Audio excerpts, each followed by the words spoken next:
Hello. Yes, Reeps here. We're going to wait a little while for people to come in. Hello to the few of you that are here already. I'm currently in Korea, in Seoul. It was the Beatbox to World event. It was pretty nuts. Yeah, there's an amazing lineup here with myself, Skiller, NaPoM, Gene, Chris, and a bunch of Korean vocalists. It's been pretty nuts. Yeah, it's so insane. The level out here in Korea is just like something I've never ever seen before. Yeah, there's a really unique style. I can't actually put my finger on exactly what is the characteristic of Korean beatboxing, but they're so rounded. You have like this amazing technical capacity, but they're writing songs, and also the culture here is growing.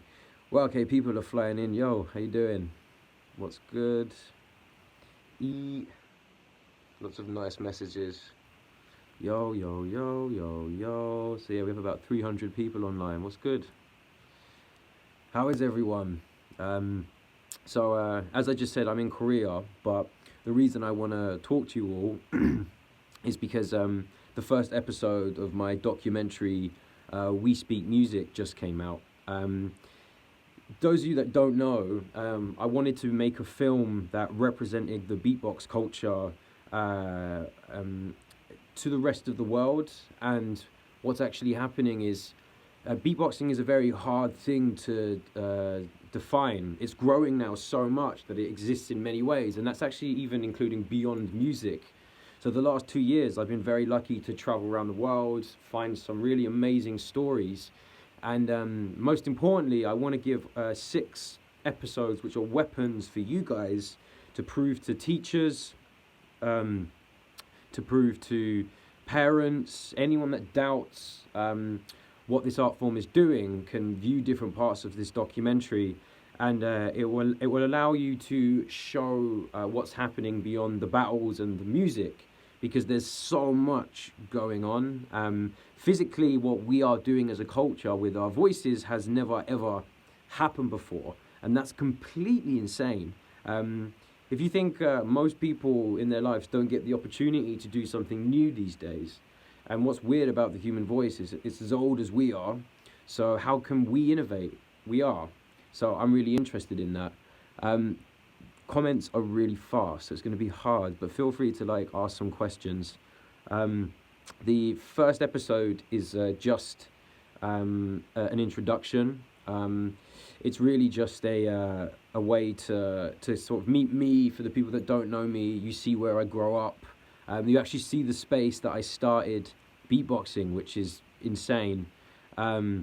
Someone just asked, what channel is it on? It's on Swiss Beatbox. We have one long documentary version, which we're screening. We screened it at the BFI in London. We're doing a number of different screenings around the world, conferences and festivals. But you're going to get 6 small episodes on Swiss Beatbox. So, yeah, in the first episode, you meet me. You kind of see where I'm from. I did this incredible interview with Razel, which was, me and him talking for about 2 hours, and we spoke about many things, but he kind of blew my mind because a lot of the challenges that he had growing up are still in question now. Like, for example, he told me that Biz Markie sat Razel and Kenny Mohammed down and said that they're too technical, and they actually need to be more musical, and it's more about the party, and the human beatbox is supposed to be human and not technical. So it's interesting, the ideas that he shares, and that there is still these same themes in beatboxing. So please check out the documentary, and it's going to be coming out on a weekly basis on Swiss Beatbox. Yo, what's going on? Shadikul, Daniel, Z, Rory. Reaps One does exist. No, Reaps One does not exist. That's a lie. So yeah, the documentary kind of goes against the whole brand at the moment, but I don't care. I want to kind of share with everybody. So if you do have time, like check out the videos and be opinionated, like question it, like debate. If you don't like something, you don't understand something, then tell me, like argue with me, discuss it with me. Like I'm here to kind of kick up a huge conversation. Do you think that teaching beatboxing? Ah, it's so quick. Hold on. Thank you. I'm here with Maddox, by the way. What's up, guys? Yes, man. Swiss Beatbox. I have eternal love for Pony and everything that they do. So we have a question here. Oh, where's it gone? Huh?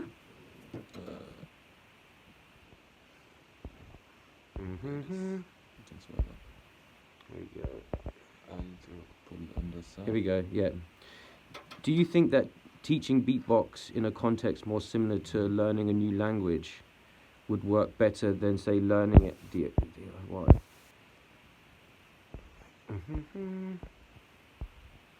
It's great that you're all commenting, but there's so many comments so fast. Do you think that teaching beatbox in a context more similar to learning a new language would work better? Well, what's happening now is there's a bunch of beatboxers that are developing curriculums. I just met with Amanda, like NaPoM, Gene, Chris are all working to potentially get beatboxing taught on a national level. So yeah, at the moment there's no way to like notate, but there's definitely more potential for setting like a clear way of learning and teaching people. Because in the documentary, in the 4th episode, I actually go to the Lavelle School for the Blind, where Kayla and Mark are teaching young people to use beatboxing to get over their speech impediments and to get over not being able to join in group sessions. So this school and the kids have different sort of levels of being on the spectrum and special needs, are using beatboxing to allow kids to speak, and you can't really argue with that. So more and more education systems are taking advantage of that, and I think that's amazing. So there's a question here from Ari A. What is the aim of the We Speak Music program?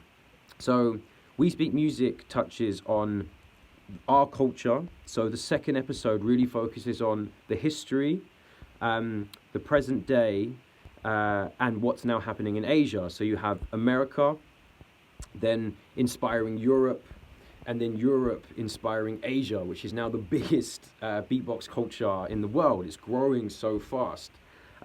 We then go on to the academic and me at Harvard University, Sophie Scott, who scanned my brain a whole bunch of times. And then the more human stories with the Lavelle School for the Blind and how they're teaching kids to speak. And then finally, there's my future-facing question, like what is a future voice? So what is the future of the human voice? Why is it evolving and why are we contributing to that? So you'd ask, why the hell have I done all those things? And the main reason is I want to represent the culture in a way that it hasn't been sort of clearly shown before. And the goal is that in this film, we are going to show how the human voice is evolving, how beatboxing is contributing to the evolution of the human voice, and for you guys to have weapons to show people that don't believe in the art form. That's the main thing, is that you can now take these films and they can inspire you in a different way. And of course, that's not for everybody. That's not going to be used by everyone. People like battles, people like videos and shout outs, and that's completely fine. But my job is to go beyond and to be an ambassador and go out and fight for the culture. So that's the aim of the thing. Do you think there'll be no more sounds to learn in future? Do you know what? That's a really good question. Well, the voice is as old as we are, like millions and millions of years of evolution. And man, we're finding some new sounds. Here in Korea, I've heard a bunch of new sounds. Technically, it's a limited palette. But I think it would be similar to say, will we run out of songs on a violin? That doesn't seem to be happening anytime soon. There's so much variation. There's so much variation in us, and there's so much variation in the musical capabilities that I don't think we're ever going to run out of creative options. Hey Reeps, I'm doing a documentary about beatboxing for my final school project. I would love to have you in it. Would you be down? Of course. Drop me a message on Instagram. Let me know. I'm here to help and be a part of everything. Someone's asked why they can't lip roll. I'm sorry, I can't answer that, but you'll get there eventually. It's not too hard. I finally got it. I saw your showcase yesterday. Then I saw We Speak Music. Then I feel what you always want to show your art through beatboxing. So my question is, did you have a totally different view of beatbox? I'm guessing you mean like when I was younger. Yeah, well, the thing is, when I was younger, I loved to make sounds. Like, for me, it was just about music. All I wanted to do was express myself. Because that's the crazy thing, is like, beatboxing is yours. It's no one else's. It's completely, like, no one can take it away from you, and you don't have to rely on anyone else. That's why I fell in love with it. And when I was younger, when I was battling and performing and touring and making music, it was all about the music, and it was about me. It was about me expressing myself and affecting people and making people dance and impacting people. The difference now is I really care about the culture, and I care about all the artists and everyone involved. So I want to fight for some new ideas, and I want to fight for the culture beyond myself. It's not all about me. It's about us as a family and us as a unit. Yeah, and the teamwork has been amazing. So does beatboxing over time damage internally? There's absolutely no proof of that, and I see a specialist. I probably go harder than most people with my hour show, and I am completely fine and healthy. Hey, how long is each episode, and who made top 4 and this is Beatbox to World?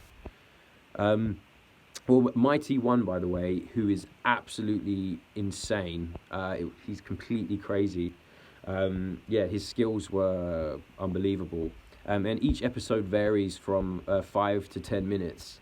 So you can make up your own mind. Also, for me anyway, it was quite scary because you guys, especially on this channel, are used to very quick videos and just about one type of thing. We've already had so much interest from the BBC, The Guardian. I'm speaking at the United Nations in May, which is insane, about The Voice, about the project, and about the Reaps One AI, which I developed. So it's crazy how it is expanding, but hopefully you guys can sit down and enjoy it. Maybe you don't watch every episode, or maybe over the next year you eventually watch every episode, but yeah, watching them as they come out and being a part of this like journey would be so awesome.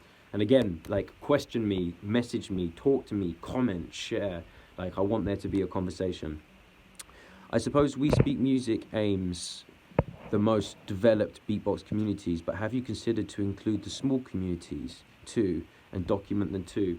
Well, I feel like that's more Swiss Beatbox's job.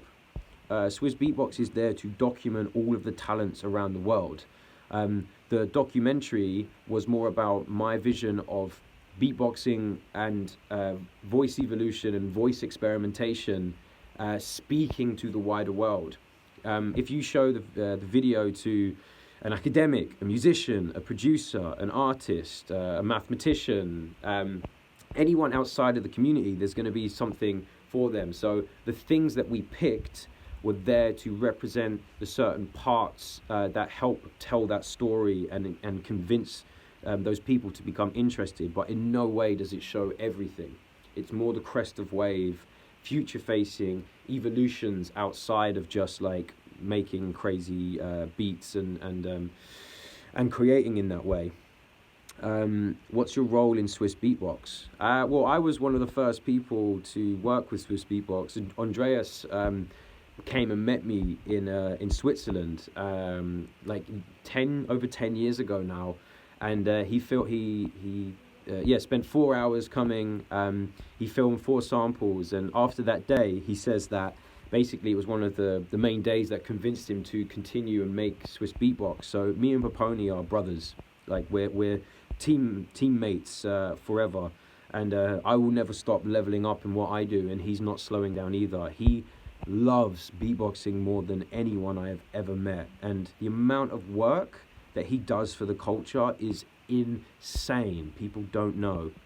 So yeah, we're brothers and we're working together, and I'm so happy that this documentary is coming out in this form in the inside of the culture for like Swiss beatbox. So last question.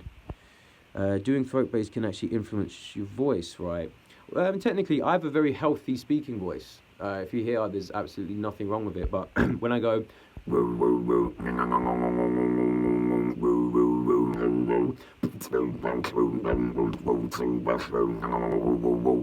I do this all the time, and it never ever really affects my voice. One quick point is, obviously, I made the film with Lonely Leap and a director called Simon Walden, who's an incredible director, and Nokia Bell Labs. Bell Labs have a history in voice evolution. Like, they have spent thousands and thousands of hours for the last, 80 years pushing the human voice. And they've been pairing artists and engineers together for a really, really long time. They have a program called EAT, Experiments in Art and Technology, and I'm the newest EAT artist, so it's more of a fine art program. But it's amazing when I met them and I was showing them new school beatboxing, showing them my ideas and the way things are growing. There was this marriage, and it's crazy how the work they do, they completely connects with all the stuff that we're doing. We are pushing the human voice, and they're so interested in that, and they're interested in new types of communication. So please ask me more questions. I'm going to keep it short because I don't want to keep you guys for too long, but thank you so much for coming through and saying hello. And We Speak Music, episode 1, the introduction is currently on Swiss Beatbox. You can watch that. And the second episode is coming out really, really soon, which is about the culture. So if you like it, support it. If you have debating points or arguments, message me. Let's debate. Come at me. Let's go. And hopefully we can have a discussion. So do you speak music? That is the question. Much love. Thank you so much, and I'll be doing another live stream after each episode, so...